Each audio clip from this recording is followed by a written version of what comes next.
Well, as you know, I got a parking heater in my car, and now I even have the possibility to turn it on and off via app, which is quite cool. So I downloaded the app and I'm just going to show you real quick how it works.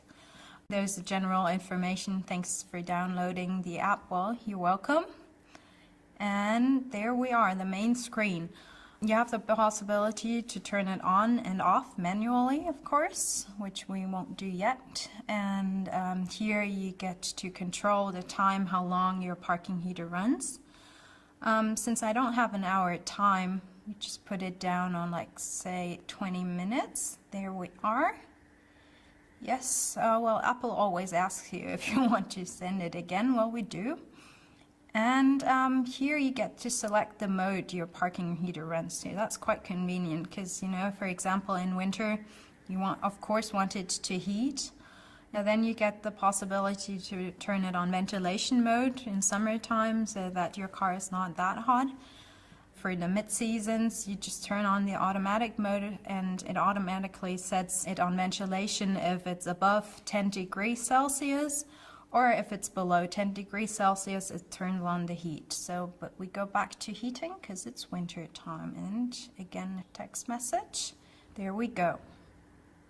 So besides the possibilities to turn it on and off via those buttons, you can also set a timing, which is a very cool feature. So for example, tomorrow morning, we need to leave for soccer practice at 8:30. So I might want to set my parking heater at 8:10. Takes about 20 minutes. All right, send next text message again.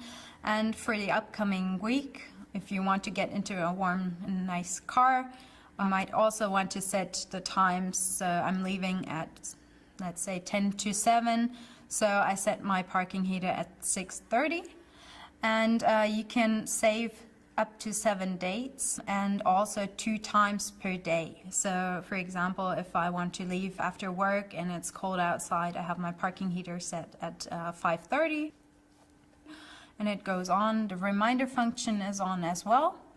And my app always reminds me that I need to turn on my parking heater to leave in a nice and warm car. You also have the possibility to request the temperature inside the car, and since I have bought the extra external temperature sensor, which I forgot to set on the settings, there you go. So now it knows that we have an external sensor. You can request the temperature in the car, and you can also set an alarm. For example, in summer, and you know, you pick up your kids from school and it's really hot inside. Your app warns you if it's up or above 20 degrees Celsius, you might want to turn on the ventilation, or if it's below 4 degrees and you don't want to defrost your windows and let your parking heater do that for you, you have an extra possibility to get an alarm or set an alarm. That's a very nice feature, very convenient.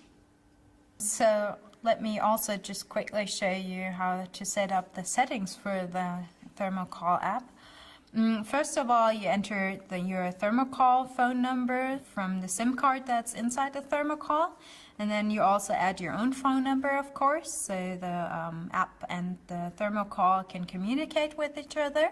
If you want to, you can also authorize up to 5 other numbers to control the Thermocall via app. And let's say your husband or my husband also has a Thermocall, so I can also turn it on and off if we switch cars, for example. Then you have to set up the other settings. You get to pick and choose if you want to communicate via text or a call with your Thermocall, and if you want to get a confirmation text back. I just picked yes.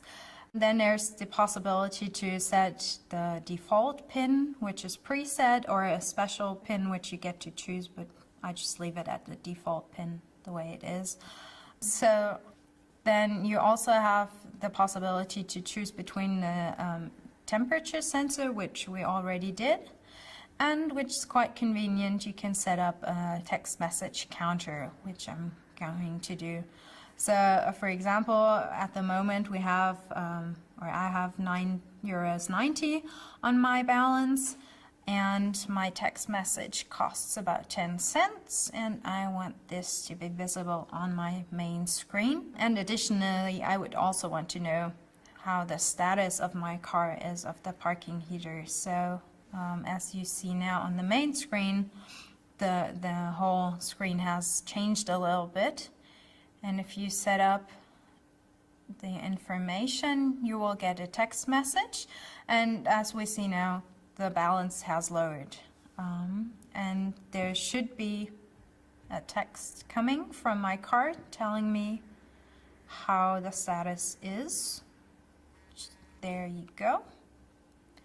So the parking heater is off as it is 12 degrees outside, and my battery voltage is 12.7 volts. So it's also nice to know just in case you run out of battery. So the last button that's left is the info button. In case you want to contact Webasto about the Thermo call or your parking heater, there's the email where you can send your requests or questions to, and also the contact information of the app developer just in case you want to know anything from him. So we got everything set, and now we can start into winter time.